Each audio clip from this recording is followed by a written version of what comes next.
The prospect of final examinations is something that sends a chill through every university student. But what if all uni exams were abolished? That's the suggestion of the Arts Dean at Macquarie University in Sydney.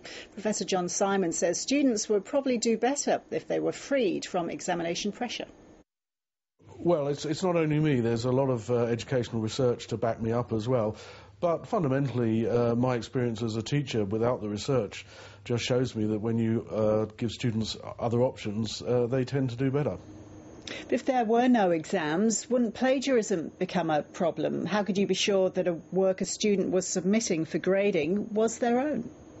Well, that's a problem now, of course, even with exams, and cheating in exams is an occasional problem as well, although quite a rare one.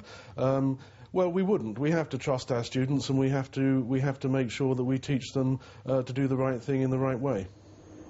A lot of a university's money comes from fee-paying overseas students, so by having no exams, wouldn't you be devaluing the degrees you are offering, and wouldn't that therefore put off overseas students?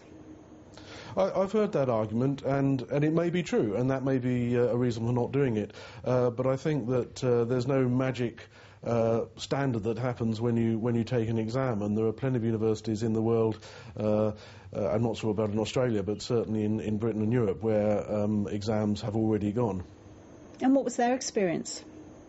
Well, I mean, I've worked in one several years ago, and frankly, our students did better. We didn't notice a rise in plagiarism, and we found it easier to administer our programmes.